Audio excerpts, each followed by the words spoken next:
이베이 플랫폼에 대한 두 번째 시간의 가이드를 시작하도록 하겠습니다. 안녕하세요. 저는 위링크스 캠프의 홍석주입니다.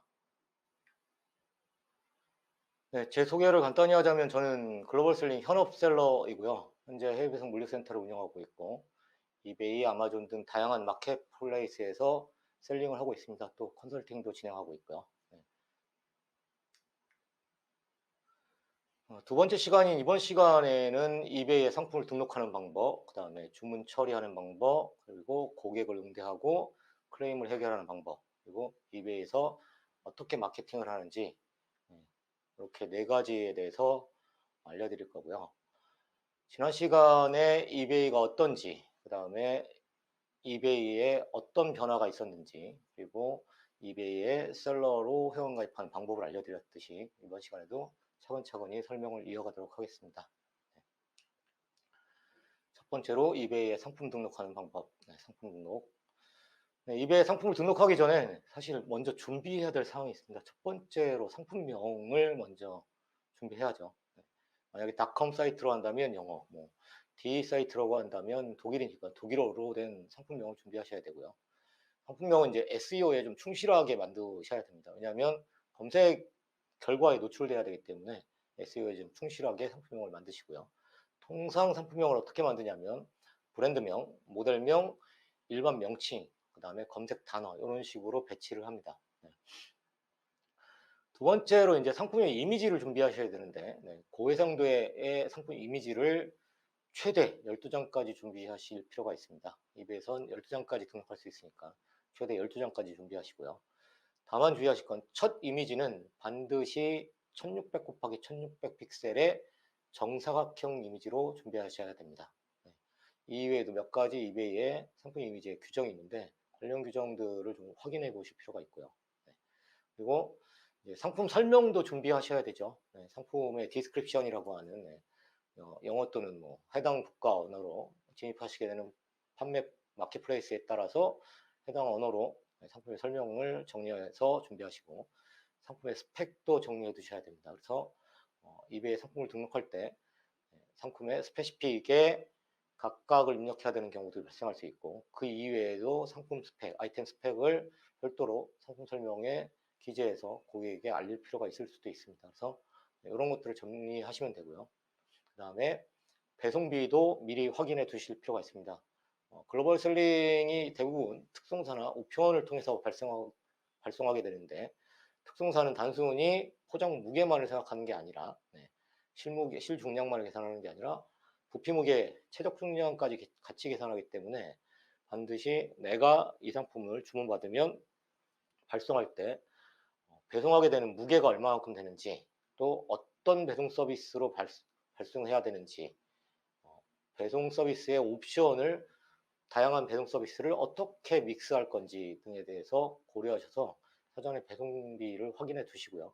그러고 나서 판매 가격도 미리 결정해 두셔야 되죠. 그래서 공금액, 배송비, 그 다음에 기타 수수료를 따져보시고 또 그 이외의 기타 비용들을 따져서 판매 가격을 결정하셔야 됩니다. 이렇게 6가지를 미리 사전에 준비하시고 하셔야 되는 겁니다. 그러면 상품을 실제로 등록을 어떻게 하냐면 이베이의 리스팅스 메뉴에 크리에이트 리스팅이라고 하는 메뉴를 통해서 등록하게 되는데 그러면 보시는 화면과 같은 화면이 나옵니다. 그래서 첫 번째 타이틀이 이제 상품명이고요. 이 상품명은 최대 80자까지 입력할 수 있습니다. 그리고 서브 타이틀 다른 내용들이 있는데 입력 안 하셔도 되고요. 빨간색으로 별표가 좌측에 이렇게 있는 타이틀이라는 글자 옆에 빨간색으로 별표가 있죠. 빨간색으로 되어 있는 건 필수 항목이라 반드시 입력해야 되니까 그걸 중점적으로 알려드리도록 하겠습니다. 그 다음에 카테고리. 카테고리는 보통 이베이 상품을 등록하게 되면 처음에 검색을 통해서 상품을 등록하는 과정을 거치게 하는데 또는 아니면 특정한 카테고리, 임의의 카테고리를 보여주게 됩니다. 그런데 내가 스스로 이 상품은 해당 카테고리가 아니다 하면 체인지 카테고리 버튼을 눌러서 상품이 등록될 카테고리를 결정하셔야 됩니다. 그리고 나서 그 밑에 스토어 카테고리스는 스토어를 운영하고 있는 셀러들이면 자신의 스토어 내에 스토어 카테고리를 만들어 놨으면 이 상품은 스토어 카테고리 중에 어디로 어디 카테고리에 넣을 건지를 선택할 수 있습니다. 그리고 베리에이션이라고 해서 이건 이제 우리나라식으로 치면 옵션이죠. 네. 베릴리언트, 뭐 다른 마켓플레이스는 베릴리언트라고 부르기도 하고 옵션이라고 부르기도 하고, 네. 이베이선 베리에이션이라고 해서 네. 옵션 사항입니다. 그래서 뭐 색상, 사이즈 이런 것들의 옵션을 네. 생성할 수 있습니다. 그래서 Create Variation이라는 버튼을 통해서 네. 옵션을 만들어낼 수 있고요. 그리고 네. 컨디션, 네. 반드시 상품의 상태를 선택하도록 되어 있는데요. 이베이는 상품의 상태가 네 가지가 존재합니다. 네. 신상품이 뉴, 그 다음에 오픈박스, 그 다음에 리퍼비시드, 그 다음에 유즈드, 중고품 이렇게 네 가지가 있고, 네. 일부 상품은 셀러의 등급에 따라서 네. 반드시 뉴밖에 팔 수 없는 경우도 있습니다. 중고를 못 팔게 하는 경우도 있어요. 카테고리 중에. 네. 그렇기 때문에 그걸 잘 아셔야 되고, 실제로 가능하시다면 판매하시는 상품의 정확한 상태를 여기에 입력하셔야 됩니다. 선택하셔야 되고요. 이렇게 해서 컨디션까지 이제 선택을 하고 나면 그 밑에 이제 상품을 이미지하는 부분이 있습니다. 그래서 포토스 메뉴에 뭐 상품의 이미지를 총 12장까지 등록할 수 있고요. 그 밑에 이제 아이템 스페시픽스라고 해서 네, 이게 이제 이베이에서 매번 셀러 업데이트를 하면 뭐 상세 정보를 업데이트합니다. 그래서 실수사항이 되고 추가로 레코멘디드 사항이 발생하고 하는 것들이 이 아이템 스페시픽스인데, 이게 여기에 이제 상품의 스펙들을 입력해야 됩니다. 필수 사항도 있고 레코멘디드라고 해서 필수가 아닌 사항도 있는데, 이 레코멘디드 사항에 있는 사양도 가급적으로 모두 입력하는 게 좋습니다. 왜 이러냐면 이 스페시픽스에 있는 사항들이 고객이 검색을 할 때, 네, 이베이에서 자신이 원하는 상품을 검색할 때 관련된 필터링의 정보들이 됩니다. 그래서 가급적이면 스페시픽스에 있는 내용들은 다 입력하시는 게 좋습니다. 네. 네, 그 밑에 가면 이제 아이템 디스크립션이라고 해서 상품의 설명을 입력하는 부분이 있습니다. 네. 이베이는 기본적으로 이 아이템 디스크립션에 텍스트만 사용하도록 하고 있습니다. 그래서 텍스트를 다만 좀 꾸밀 수는 있어요. 그래서 어드밴스드 에디팅 통해서 네, 좀 더 굵게 하든가 아니면 뭐 기울임체로 만든가 밑줄을 치거나 뭐 숫자를 넣거나 하는 건 가능합니다. 그래서 가능하긴 한데 네, 요 정도까지 수준만 해야 되는 거지 여기에 이미지를 넣거나 하시는 게 별로 좋지 않습니다. 이 이유는 이베이가 이렇게 만들어 놓고 상품의 이미지에 12장까지 이제 이미지를 등록할 수 있도록 한 이유는 모바일 쇼핑 때문에 그렇습니다. 모바일 쇼핑에 최적화하기 위해서 그런 거니까 이 아이템 디스크립션엔 텍스트만 사용하시는 게 좋고요. 네. 특수문자는 사용하지 않는 게 또 좋습니다. 이유는 뭐냐면 특수문자는 검색이 되지 않기 때문에 네. 쓸데없는 글자 수가 돼버립니다. 그러니까 가급적이면 상품 설명을 입력하실 때 이미지 없이 텍스트만 입력하십시오. 네. 물론 HTML이라고 하는 탭을 이용해서 코드를 통해서 외부의 이미지나 외부의 영상을 끌어올 수는 있습니다. 네, 유튜브 영상이나 이런 걸 링크로 끌어올 수 있는데 네, 기본적으로 웬만하면 안 하시는 걸 권합니다. 네, 특별하게 주력 상품이어가지고 특별히 영상을 가지고 있고 해서 하는 경우가 아니면 가급적이면 이미지 있는 걸 가져오지 않기로 권장드리고요. 특히나 아마존의 A 플러스 컨텐츠라고 하는 것과는 좀 다른 게, 아마존의 A 플러스 컨텐츠는 템플릿을 제공하죠. 그 템플릿 자체가 모바일도 최적화되도록 되어 있는 템플릿인데 말해서 이베이는 그냥 내가 HTML로 코딩한 거라서 모바일에서 최적화가 안 될 수 있습니다. 그러니까 가급적이면 그런 전문적인 스킬이 없으시면 그냥 텍스트만 쓰시길 바랍니다. 이렇게 아이템 디스크립션에 상품 설명을 입력하시고 나면 그 밑에 이제 셀링 디테일스라고 해서 셀링 포맷을 먼저 결정하도록 되어 있습니다. 셀링 포맷은 두 가지가 있죠. 옥션 스타일과 픽스드 프라이스. 옥션 스타일은 경매 방식의 셀링이고 픽스드 프라이스는 고정가 판매 방식입니다. 그래서 원하는 판매 방식을 선택하시고 네. 그 다음에 듀레이션은 기본적으로 굿틸 캔슬드 방식으로 세팅돼 버리니까 따로 손댈 건 없고요. 네. 그 다음에 프라이스에 이제 판매 가격을 입력하시고 퀀터티에 재고 수량을 입력하십니다. 이때 이 재고 수량을 입력할 때는 본인의 셀링 리밋을 고려하셔야 합니다. 이유가 뭐냐면 비기너인 초기 셀러의 셀링 리밋은 10개 500불입니다. 이게 무슨 뜻이냐면 초기 셀러는 상품을 처음 이베이 셀러 회원으로 가입하면 상품을 10개까지만 등록할 수 있고 그 10개에 등록된 총 합이 500불을 넘을 수 없습니다. 그런데 이때 이 10개에는 재고 수량을 포함합니다. 즉 예를 들어서 한 개의 상품을 등록하시면서 재고를 10이라고 쓰시면 더 이상 상품을 등록할 수 없습니다. 네, 그래서 이게 이제 시간이 지나고 셀러 퍼포먼스가 늘고 셀러 레벨이 좋아지고 이런 것들을 통해서 셀러 퍼포먼스가 나아지면 리밋이 좀 더 완화되고 증대되는데 이렇게 됐을 경우에 조차도 리밋은 존재합니다. 그렇기 때문에 재고 수량을 입력할 때는 반드시 자신의 셀링 리밋을 고려해서 입력해야 됩니다. 네. 그렇게 해서 퀀터티를 넣으시고 네. 그다음에 쇼핑 디테일 그 밑에 이제 쇼핑 디테일스가 있는데요. 이 디테일스는 배송에 대한 이제 디테일스가 되지만 실제로는 결제를 설정하고 배송을 설정하고 반품을 설정하는 겁니다. 근데 이걸 설정이라고 이렇게 해놓은 이유가 뭐냐면 제가 초록색으로 써놓은 것, 표시한 것처럼 이베이 셀러들은 비즈니스 폴리시를 생성할 수 있습니다. 그래서 미리 결제에 대한 폴리시를 생성하고 미리 배송에 대한 폴리시, 정책을 설정하고 미리 반품에 대한 정책을 설정할 수 있습니다. 이걸 설정해 놓고 또 여러 개의 설정을 만들어 놔서 상품마다 다르게 적용시킬 수 있습니다. 이렇게 설정을 해 놓으면 이 설정이 그 상품에 그냥 지금 shipping details를 통해서 적용되기 때문에 굳이 상품의 설명 부분인 아이템 디스크립션에 결제나 배송 반품에 관련된 설명을 넣을 필요가 없습니다. 그냥 이 폴리시에서 비즈니스 폴리시 중에 세 가지 폴리시에서 자신이 정확하게 자신의 결제 정책과 배송 정책, 반품 정책을 입력해 놓으면 됩니다. 네.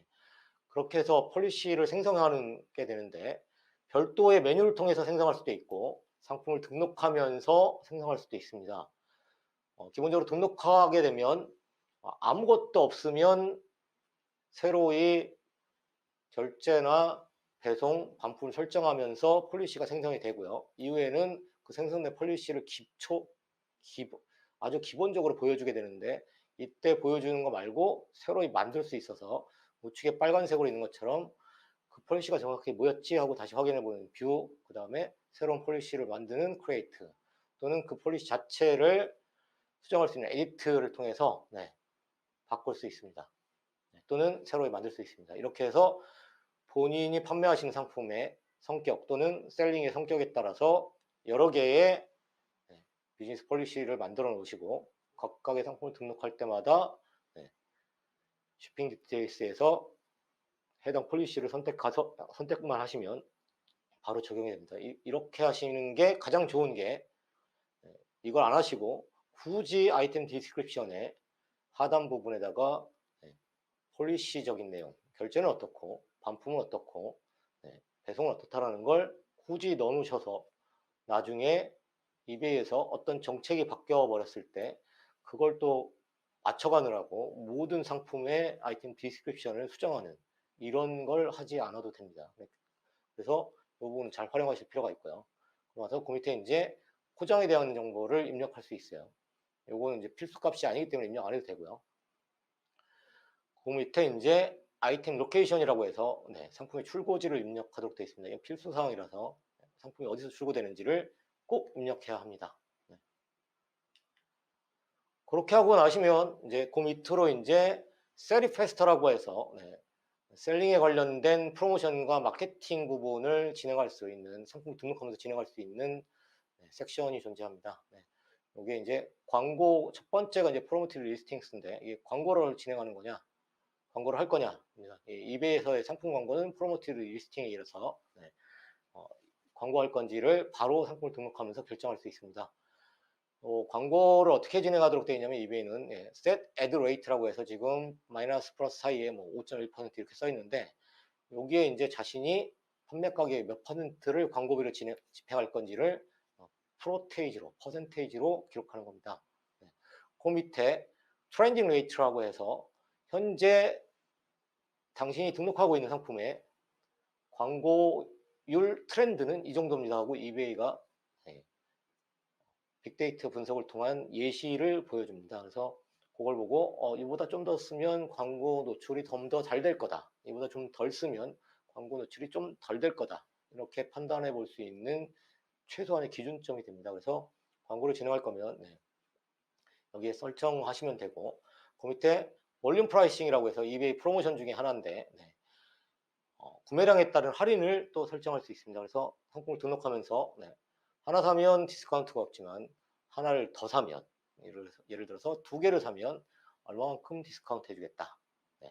몇 퍼센트 디스카운트 해주겠다. 세 개를 사면 몇 퍼센트 디스카운트 해주겠다. 네 개를 사면 몇 퍼센트 디스카운트 해주겠다. 이런 식의 설정을 할 수 있습니다. 그래서 상품을 등록하면서 광고와 프로모션 중에 볼륨 프라이싱 프로모션을 한꺼번에 설정할 수 있습니다. 개별 상품마다 설정해서 등록할 수 있습니다.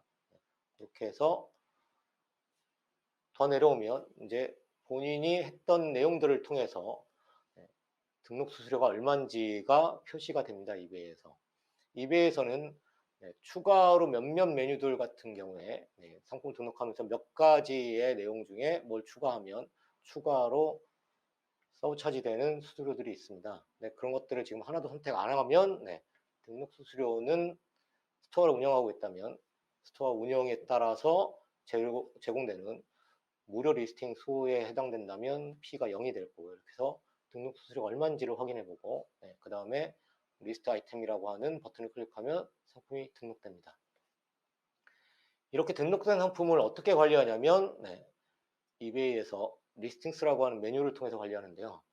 그 안에 여러 가지 하위 메뉴가 있고 또 하위 메뉴 내용도 여러 가지가 있지만 다 관리하는 내용이라서 여러분이 아셔야 될 용어만 몇 가지 설명을 드리면 셀 시뮬러라고 하는 내용은 뭐냐면 비슷한 상품을 빠르게 등록하는 겁니다. 예를 들면 카테고리가 비슷하고 거나 아이템 스페시픽이 거의 유사한 상품이라면 굳이 새로 하나하나 다 입력하지 않아도 되죠. 약간 차이 나는 몇 가지만 바꿔주면 되니까. 그렇기 때문에 그런 상품을 등록할 때 그냥 셀 시뮬러 하면 이미 등록된 상품에 셀 시뮬러를 클릭하면 눌러 진행하시면 해당 정보를 그대로 가져오고 다시 내가 몇 가지만 수정하면 되도록 되어 있기 때문에 좀 쉽게 등록할 수 있죠. 그 다음에 리바이스는 상품 정보를 수정하는 기능입니다. 즉 에디트 기능이라고 생각하시면 되고요. 엔드 아이템은 상품의 판매를 종료시키는 겁니다. 그래서 그리고 리리스팅이라고 하는 기능은 뭐냐면 이미 판매를 종료시켰거나 또는 강제로 판매가 종료됐거나 또는 판매 기간이 지나서 종료된 판매 종료된 상품을 다시 등록하는 게 리리스팅입니다. 그래서 이렇게 크게 요 4가지 정도는 기억하시고 상품을 관리하시면 될 거고요. 이렇게 상품을 등록하고 상품을 관리하면서 이제 주문이 들어오면 어떻게 처리하느냐, 이 주문 처리 과정을 알려드리겠습니다. 이베이 주문을 확인하고 처리하는 건 오더스 메뉴에 올 오더스라고 하는 하위 메뉴를 클릭하시면 알 수 있는데요. 좌측의 이미지가 이제 클릭했을 때의 모양 화면의 일부를 발췌한 거고요. 그래서 올 오더스에 보면 몇 가지 서브 메뉴가 존재하죠. awaiting payment, awaiting shipment, paid and shipped라고 하는 주문 전체를 3가지로 구분할 수 있습니다. awaiting payment는 아직 결제는 이루어지지 않은 겁니다. 즉 고객이 장바구니에 담고 체크아웃까지는 갔는데 실제로 체크아웃을 하지 않은 이런 주문이 이제 awaiting payment 주문이죠. 이 주문 굉장히 중요합니다. 이베이에서는요. 이후에 설명을 드릴 건데 그래서 이베이는 awaiting payment 주문 리스트를 확인할 수 있는 하위 메뉴가 존재하고요. 그 다음에 awaiting shipment는 뭐냐면 고객이 결제까지 끝냈습니다. 결제가 완료됐는데 아직 셀러인 내가 상품을 발송했다고 운송장 번호를 트래킹 넘버를 아직 업로드하지 않은 상황인 주문들입니다. 그러면 이 주문들이 이제 awaiting shipment가 상품을 발송하기 위해서 준비해서 발송 처리해야 될 주문이 되겠죠. 그 다음에 paid and shipped는 운송장 번호까지 다 업로드해서 발송 절차를 다 끝낸 주문들의 리스트입니다. 그렇게 해서 각각의 주문 하위 메뉴를 클릭해 보면 상세한 주문 리스트가 나오는데요. 이 주문 리스트 중에 오더 디테일스인 주문 번호를 클릭하면 각 주문을 보다 상세한 정보를 확인할 수 있습니다. 어떤 상품이 몇 개, 얼마, 판매됐는지, 그 다음에 누구에게 어떤 주소로 어떤 연락처로 배달해야 하는지 이런 것들이 다 확인될 수 있습니다. 그래서 그걸 확인해서 관련된 주문의 상품을 포장하고 운송장을 생성해서 해외로 발송하면 되죠. 이렇게 해서 주문을 확인하시고 그 다음에 어떤 일을 하냐면 이제 포장한 다음에 발송하고 운송장으로 등록해야 되죠. 그래서 주문을 저렇게 상세를 확인했으면 상품을 포장해야 됩니다. 그런데 이 포장에도 주의할 사항이 몇 가지 있습니다. 그 중에 하나가 뭐냐면 일단은 가급적이면 좀 튼튼하게 포장하셔야 됩니다. 국제 운송은 파손 위험이 생각보다 굉장히 높습니다. 그래서 파손되기 쉬운 상품, 국내에서는 잘 배송되니까 상관없겠지 하는데도 그렇지 않은 경우가 발생하고요. 간혹 구매자들 중에 제품 자체는 이상이 없는데 제품의 프로덕트 패키지가 좀 찌그러졌다는 이유로 반품하는 경우도 있을 수 있습니다. 그렇기 때문에 가급적이면 좀 튼튼한 박스에 그런 박스가 아니라도 예를 들어서 폴리백으로 포장을 하신다고 하더라도 좀 그 안에 완충제를 충분히 넣어서 제품 자체가 손상되지 않도록 포장하실 필요가 있습니다. 이게 이제 여기서 딜레마인 게 운송료가 무게만으로 계산되는 게 아니라 화물의 부피, 최적으로도 계산하고 있기 때문에 이게 완충제를 너무 많이 넣거나 박스를 지나치게 튼튼한 걸 사용해 버리면 무게와 최적이 증가해서 배송료가 올라가죠. 그래서 이 관계를 미묘하지만 잘 계산해서 진행하셔야 됩니다. 그래서 적절한 포장재와 완충제를 사용해서 상품을 포장하셔야 되고요. 그 다음에 이렇게 해서 포장이 끝났으면 상품을 발송하셔야 되죠. 그래서 우체국을 이용하시거나 아니면 DHL 페덱스와 같은 특송사를 이용하시거나 아니면 이베이 코리아의 배송 프로그램인 EGS를 이용해서 상품을 발송하시면 됩니다. 이렇게 발송을 하시고 나면 뭘 해야 되냐면 이제 운송장 번호를 등록해야죠. EGS 같은 경우에는 실제로 운송사에 넘기기 전인 EGS 집하지에 물건을 보내기 전에 생성된 운송장 번호를 바로 업로드해도 된다고 말씀을 드렸지만 어쨌거나 일반적인 경우에는 상품을 발송한 다음에 운송사에 인계한 다음에 이제 운송장 번호를 등록하게 되죠. 이 운송장 번호를 어디서 등록하냐면 이 상세한 주문 리스트에서 그 주문 리스트의 주문 번호 밑에 보면 상품명이 있고 그 밑에 Add Trackings라고 하는 파란색 글자가 있습니다. 그걸 클릭하시면 이렇게 팝업으로 Add와 Edit Tracking Numbers라고 하는 화면이 나오는데요. 그 화면에서 트래킹 넘버와 캐리어, 즉 운송장 번호와 운송사를 입력하고 세이브 버튼을 누르시면 운송장 번호가 업데이트돼서 종전에 awaiting shipment였던 주문이 이제 paid and shipment로 변경의 주문으로 바뀝니다. 그래서 처리가 완료된 상황이 되죠. 다만 이때 운송장 번호는 유효한 운송장 번호여야 되고 거짓된 운송장 번호를 입력하면 안 되며 또 발송하기 전에 사전에 운송장 번호를 선체본해서 먼저 등록해놓고 시간이 지나도록 일정한 시간이 지나도록 발송이 되지 않으면 안 됩니다. 그러면 문제가 발생합니다. 그 점 주의하시고요. 이렇게 해서 주문 처리하는 방법까지 알려드렸고요. 이제 고객 응대하는 법과 크레임을 해결하는 것에 관련돼서 설명을 드리도록 하겠습니다. 이베이의 고객 응대는 마이 이베이의 메시지스라고 하는 메뉴를 통해서 합니다. 이베이는 모든 고객의 응대를 기본적으로 메시지를 통해서, 즉 메시지 센터의 메시지를 통해서 하도록 되어 있습니다.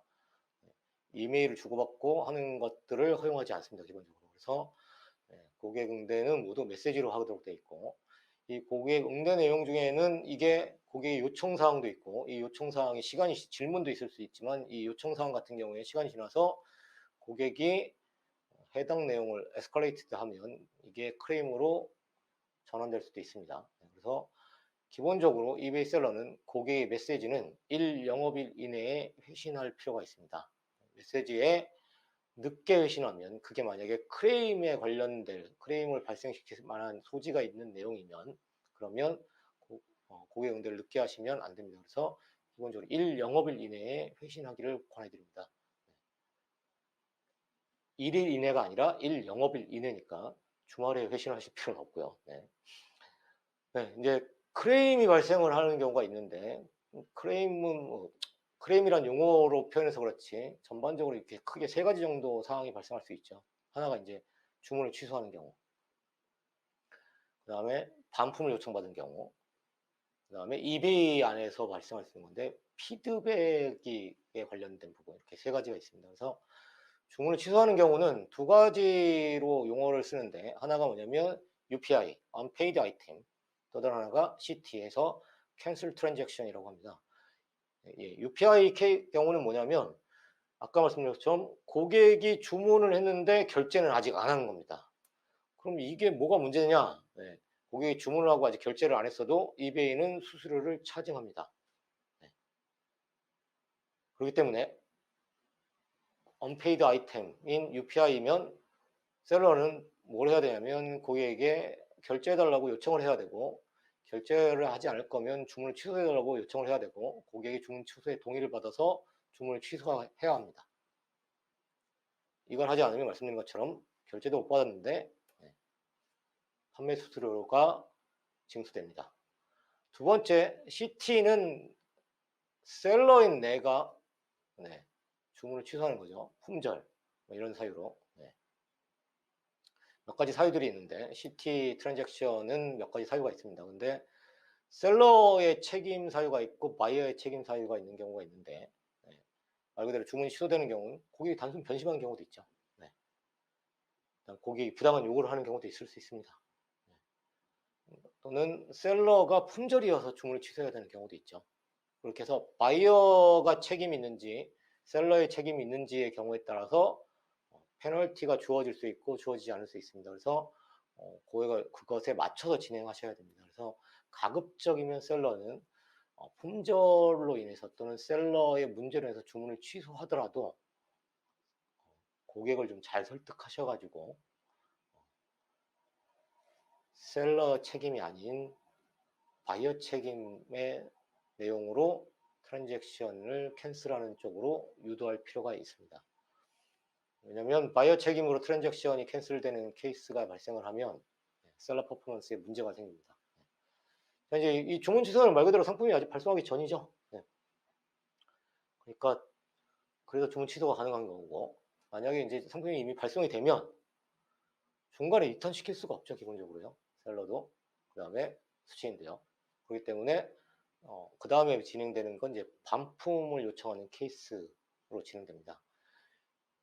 기본적으로 세 가지 정도가 발생하는데요. 하나가 단순 변심에 의해서 바이어가 반품을 요청하는 겁니다. 아, 이거 마음에 안 들어요. 반품하고 싶어요. 또는 더 좋은 상품을 찾아서 이거 반품할래요. 이런 경우가 이제 바이어 책임에 의한 반품 요청이죠. 이 경우의 반품도 받아야 됩니다.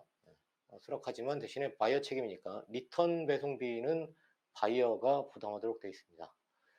또 다른 케이스가 뭐냐면 INR이라고 해서 Item Not Received, 주문한 상품을 받지 못한 경우죠. 고객이 주문했는데 물건이 안 왔어요 라고 하는 겁니다.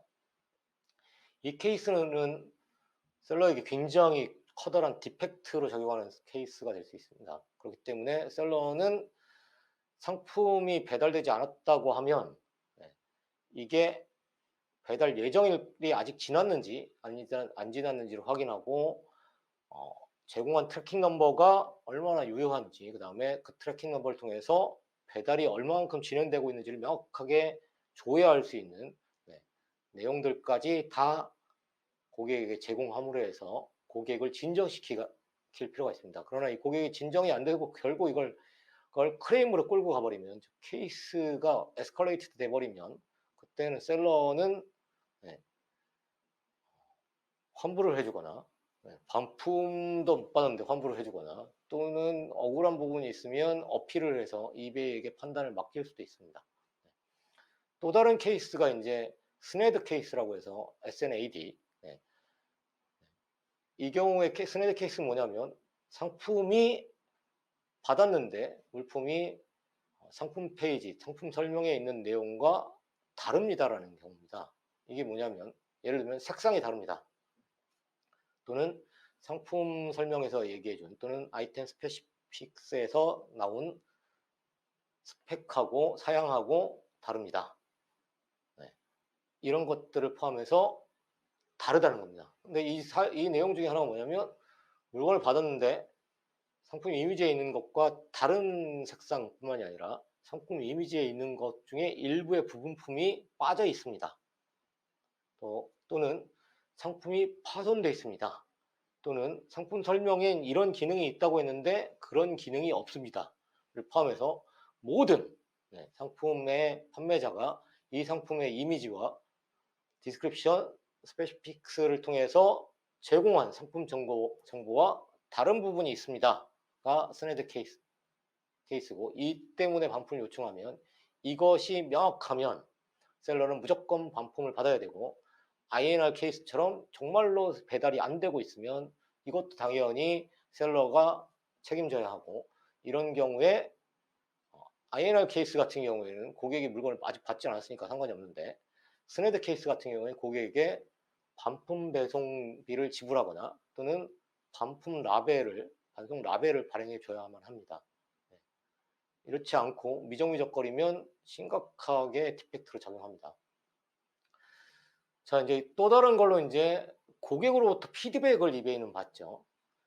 근데 이 고객에게 받은 피드백이 두 가지로 구분이 되는데, 하나는 그냥 네거티브, 뉴트럴, 포지티브 해서 이 셀러는 좋아요, 보통이에요, 안 좋아요 같은 평가와 함께 DSRS라고 해서 항목에 따라서 별점을 주는 평가를 받는데, 만약에 고객으로부터 네거티브를 받았다면 그것도 정당하지만 고객이 부당하지 않게 네거티브를 줬다면 그거를 셀러가 고객에게 협상할 수 있습니다. 늘 협상할 수 있는 건 아니고 셀러의 레벨이나 퍼포먼스에 따라서 연간 협상을 할 수 있는 권한을 주는데, 이 협상은 정확하게 요청권입니다.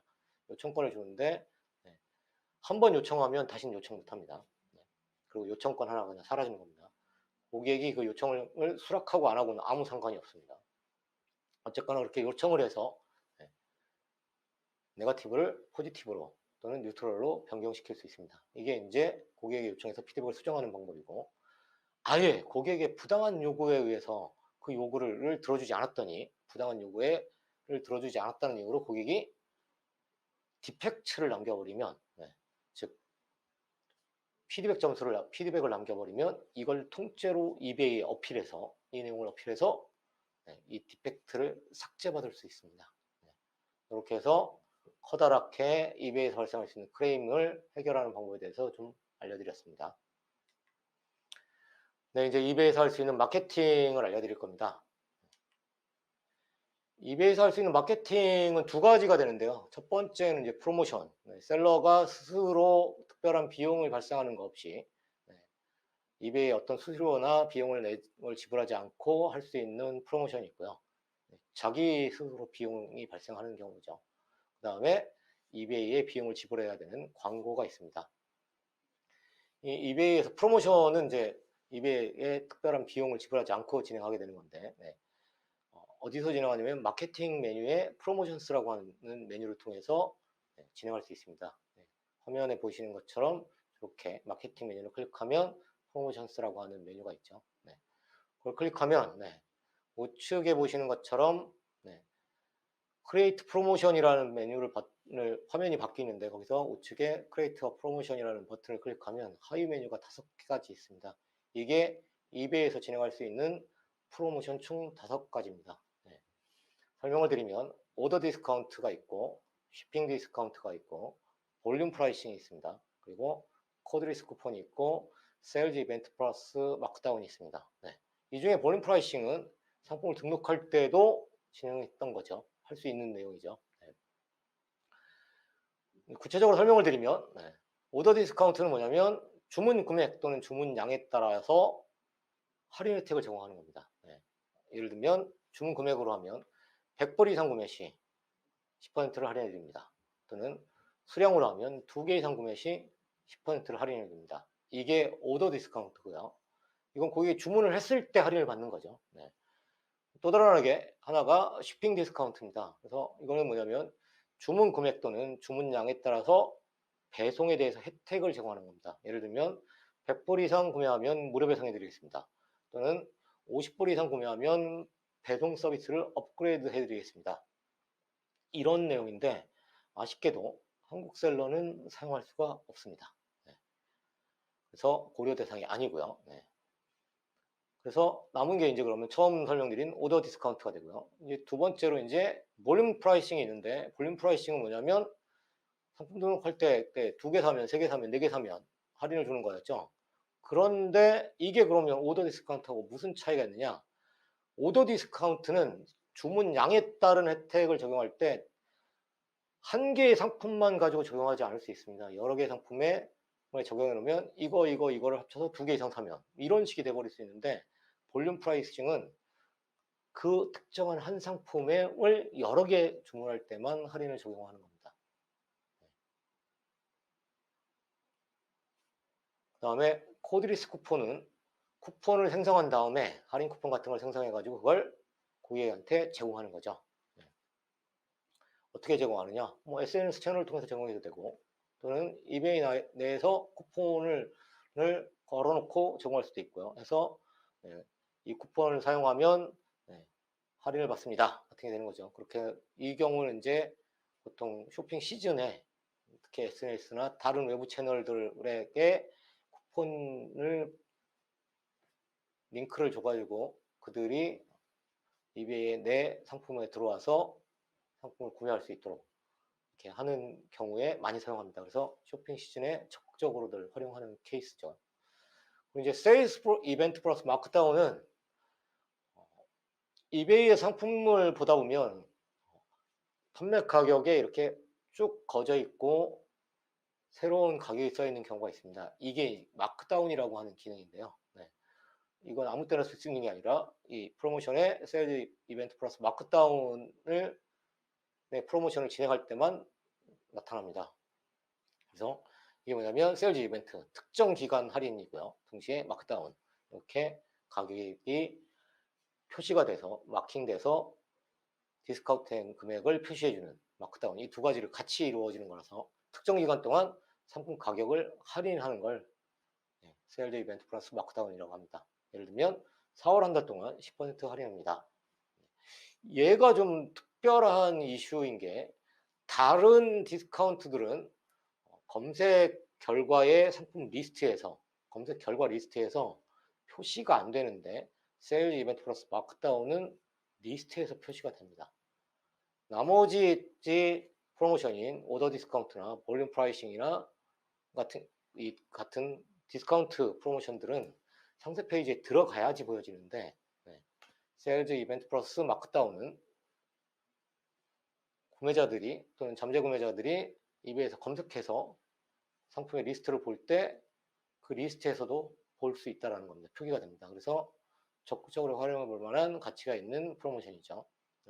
그럼 이런 프로모션을 어떻게 진행하느냐? 저 크리에이터 프로모션이라는 버튼을 클릭하신 다음에 저 5가지 중에 어떤 걸 할 건지, 그 다음에 어떤 조건으로 할 건지, 즉 예를 들면 얼마 이상으로 할 건지, 아니면 몇 개 이상으로 할 건지, 할인을 얼마나 줄 건지, 프로테이즈로 줄 건지, 금액으로 줄 건지 등등을 설정을 하고, 이렇게 해서 조건을 설정한 다음에 얘를 적용할 상품을 설정합니다.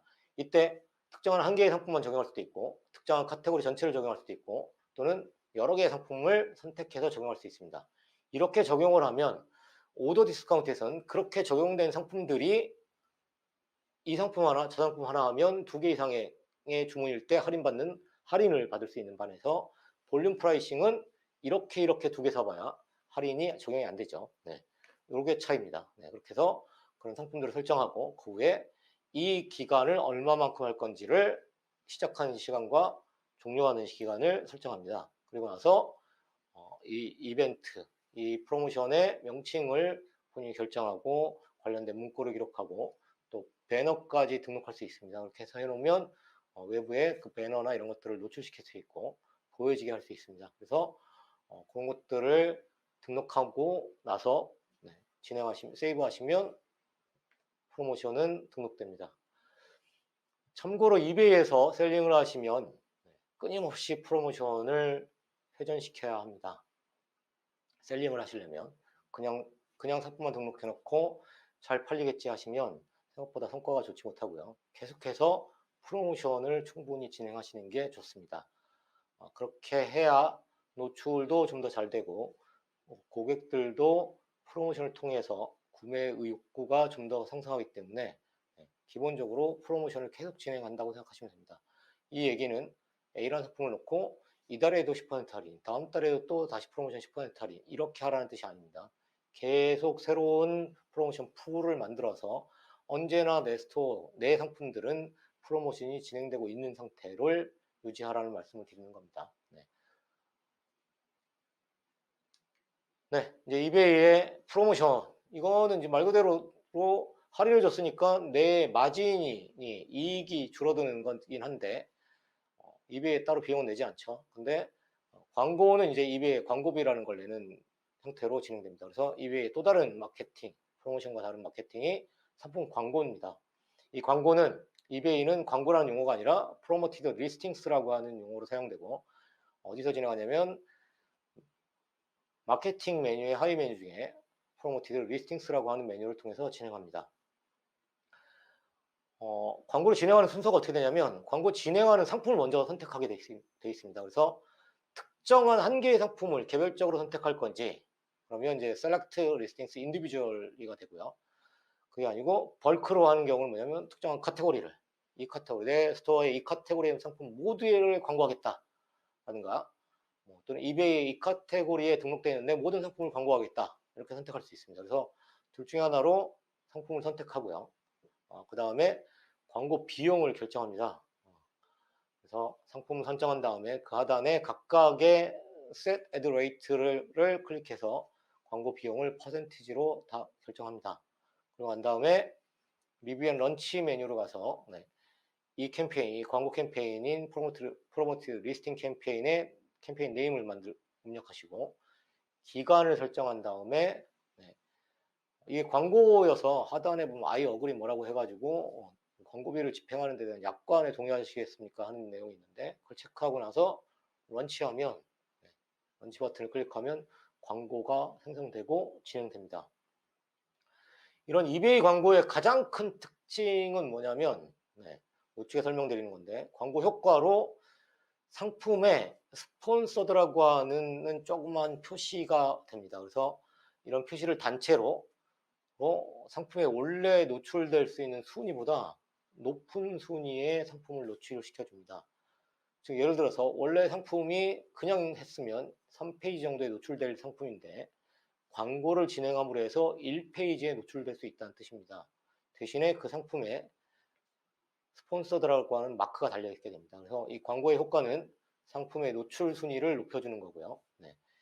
이베이 광고 비용은 특별하게도 아주 독특하게도 판매됐을 때만 지불합니다. 즉 set ad rate, ad rate가 예를 들어서 5%라고 하면 $100짜리 상품을 등록하면서 5%의 set ad rate를 설정했다면 평소에 아무리 상품 페이지에 그 광고 노출된 걸 보고 들어와도 광고비가 나가지 않고 들어와서 주문을 하면 그걸 주문하면 이렇게 해서 판매가 되면 그때 판매 가격 100불에 애드레이트 5%를 곱해서 5불을 그때 이베이에 지불합니다.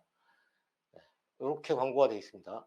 다만 이베이에서 2021년도 셀러 업데이트에 이 방식이 지금까지의 방식인데 이거를 프로모트 리스팅 스탠다드라고 하고 어드밴스드라고 해서 이 방식 말고 추가로 CPC 광고를 진행할 수 있도록 하는 걸 업데이트할 겁니다. 아직 구현은 안 됐고요.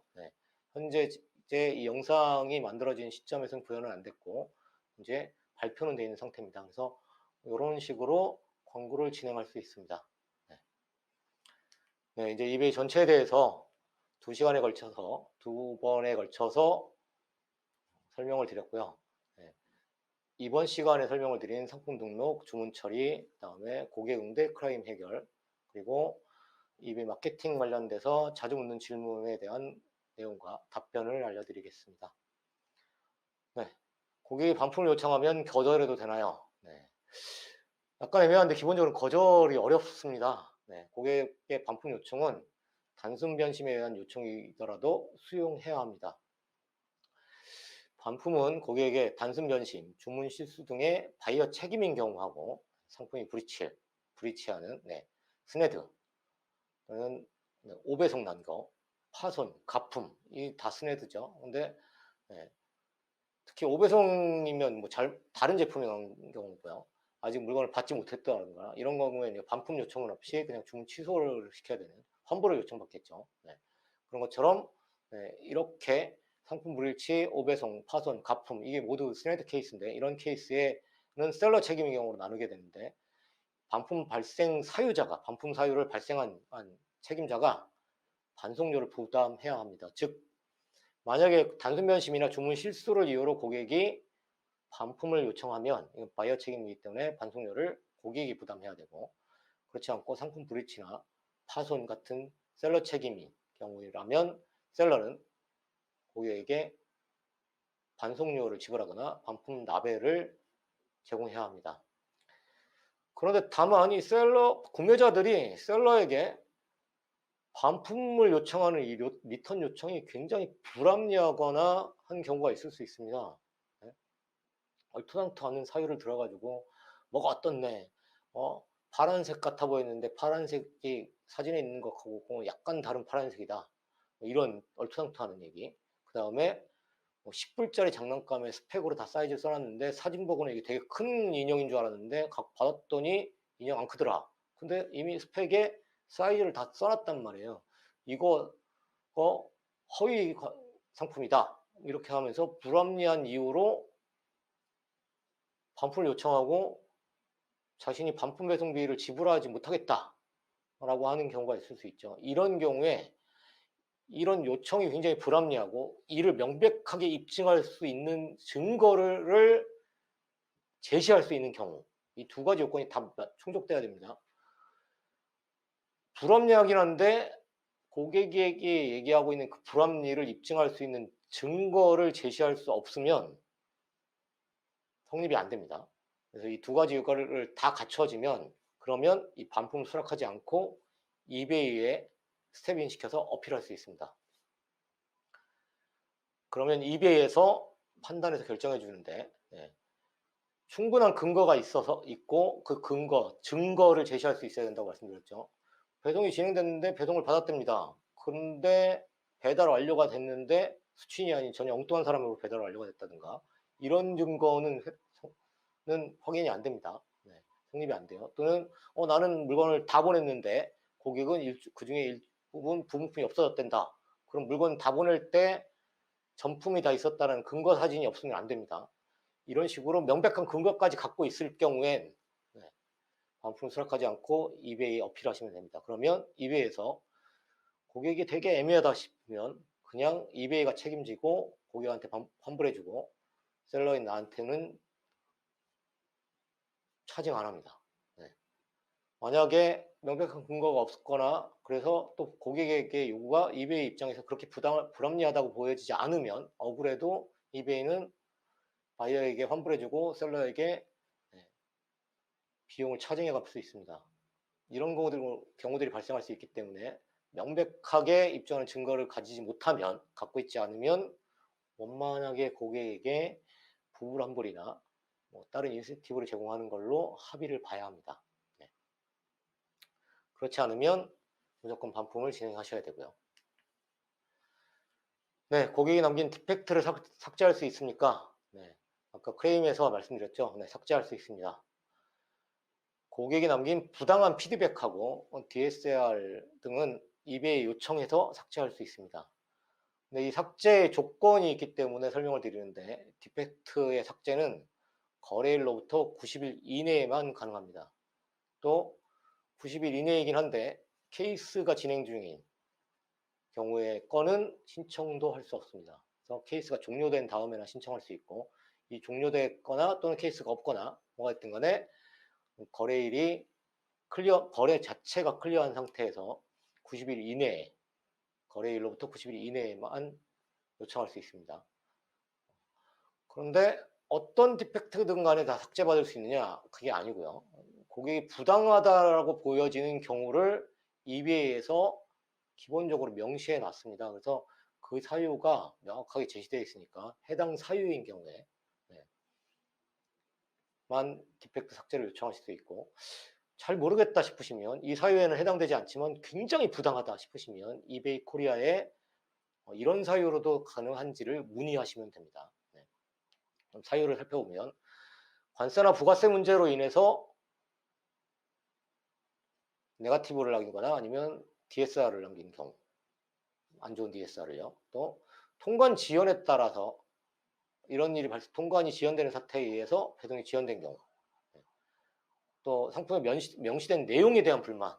무슨 뜻이냐면, 상품에 제가 아까 얘기 드린 것처럼 인형이 가로 10cm, 세로 10cm짜리 인형입니다 했는데, 고객이 그런 곰인형입니다 그랬더니 고객이 사진을 봤을 때 되게 커 보여서 자기는 샀는데 인형이 10cm, 10cm밖에 안 됩니다. 이거 사기 아니에요 라고 얘기한다면, 이것 때문에 환불해 주세요, 반품해 주세요 한다면, 이렇게 상품에 명시된 내용에 대해서 불만을 갖는 거죠. 이런 경우 이것 때문에 고객이 안 좋은 피드백을 남기면, 또는 로 DSR을 남기면 그건 삭제받을 수 있습니다. 또 다른 하나가 등록한 배송 방법이나 결제 방식이 아닌 다른 방식을 원하는 경우, 고객이. 그래서 셀러가 이걸 거절했어요. 기본적으로 뭐 예를 들면 우체국을 통해서, 우편을 통해서 배달됩니다 그랬더니 구매자가 그걸 DH나 FedEx 같은 걸로 보내주세요. 그러면 배송료를 더 주시면 보내드릴 수 있습니다. 뭐 이렇게 협상할 수도 있고 할 텐데, 셀러가 저희는 그 배송으로 진행될 수 없습니다 라고 했더니, 고객이 알았다 그러고 주문해놓고 나중에 디펙트를 남길 때 이걸 빠른 DHL로 안 보내줘서, 또는 페덱스로 안 보내줘서, 내가 요청했는데 안 보내줘서 배달이 늦었다, 이 때문에 셀러 정말 안 좋다, 이렇게 피드백을 남기면 이건 삭제받을 수 있습니다. 또는 고객이 이베이의 결제 수단을 사용하지 않고 뭐 내가 송금을 해줄 테니 좀 더 가격을 할인해 달라 해놓고 그걸 가지고 나서 문제를 제기하면, 이걸 거절했을 때, 이걸 거절하니까 결국 구매를 해놓고 나서 내가 이베이 수수료를 안 내고 다른 방식으로 결제를 하자고 얘기했는데 거절했다, 그런 내용으로 셀러의 서비스가 안 좋다 등 같은 피드백을 남겨버리면 그건 삭제받을 수 있습니다. 또 다른 하나가, 주문했을 때 고객의 주소가 주문 리스트에 상세에 확인되는데 그 주소 말고 다른 주소로 보내달라, 이걸 거절하면, 그걸 거절했다는 이유로 피드백을 나쁘게 남기면 이것도 삭제받을 수 있습니다. 왜 이러냐면,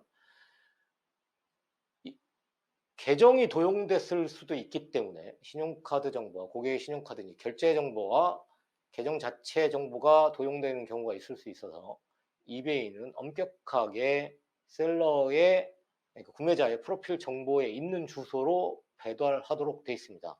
그래서 판매자는 구매자에게 다른 주소로 배달해 주세요 했을 때 그걸 그냥 고객 요청이구나 하고 주소를 쉽게 바꿔주면 안 됩니다.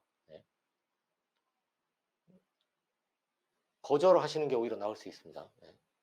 그 다음에 또 다른 하나로, 추가 서비스와 금전을 요구한 경우, 예를 들면, 야, 내가 피드백 좋게 남겨줄 테니까 $5만 환불해줘, 이런 식으로 요구해놓고 그걸 거절했더니 피드백을 나쁘게 남기면 그걸 사유로 해서 해당 셀러 구매자가 남긴 피드백을 삭제시킬 수 있습니다.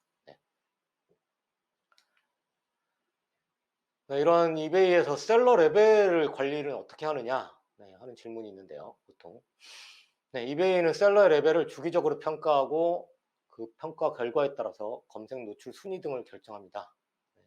그래서 셀러는 셀러 레벨을 정말로 잘 관리해야 합니다. 이 셀러 레벨은 크게 세 가지 정도로 나뉘는데, 탑 레이티드, 어바웃 스탠다드, 빌로우 스탠다드로 나뉩니다. 기본적으로 셀러는 어바웃 스탠다드 이상을 유지해야 합니다. 빌로우가 되면 불이익이 발생하기 때문이거든요. 그럼 이걸 이제 어떻게 평가하느냐? 평가 기준이 다 있습니다. 어떻게 되냐면, 근본적으로 판매 건수나 판매액을 가지고 몇 개월치의 거래를 기준으로 할 건지, 어떤 기간만큼의 거래를 기준으로 할 건지 같은 것들을 먼저 계산을 하고요. 그 다음에 셀링 퍼포먼스를 가지고 또 평가합니다. 이 셀링 퍼포먼스는 케이스들을 얼마나 잘 해결했는지, 또 배송을 얼마나 적절하게 했는지, 또 품절로 인한 주문 취소가 얼마나 없는지, 이런 것들을 종합적으로 평가하는 겁니다. 그래서 품절이나 네, 품절로 인한 주문 취소 건수는 거의 없도록 유지하셔야 되고, 고객의 크레임에 대해서는 빠르게 응대하고 적절하게 응대해야 됩니다. 그 다음에 배송 지연이 발생하지 않도록 해야 되는데, 배송 지연에는 크게 두 가지가 있습니다. 하나는 뭐냐면 핸들링 타임. 본인이 설정한 핸들링 타임 이내에 반드시 상품의 운송장 번호는 업로드 돼야 되고요. 그 다음에 본인이 설정한 쉬핑 폴리시 내로 인해서 설정된 에스티메이트 딜리버리 데이트 이내에 상품 배달이 완료돼야 됩니다. 이게 이제 배송 지연에 관련된 내용이고, 그 다음에 미국 닷컴에서만 적용되는 거지만 운송장 번호가 유효해야 합니다. 그게 이제 사실은 미국은 모든 운송이 다 트래킹 조회가 배송 조회가 되고 있는 게 아니어서 그런 몇 가지들이 좀 있어가지고 유효한 운송사의 유효한 운송장 번호를 사용하는 경우에만 배송 조회가 원활하게 되거든요. 전 사안으로. 이 때문에 이베이에서는 닷컴에 한해서는 미국 그중에 US에 한해서는 운송장 번호의 유효성까지 평가합니다. 그래서 이런 것들을 통해서 여러분은 자신의 셀링 퍼포먼스를 잘 관리하셔야 합니다.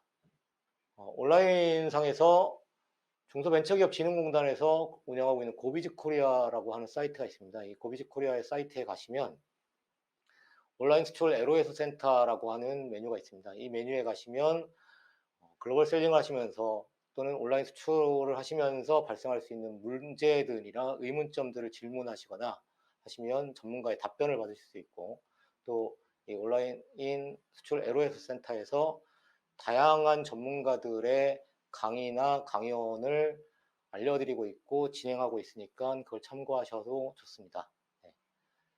네, 오늘 시간은 이것으로 마치겠습니다.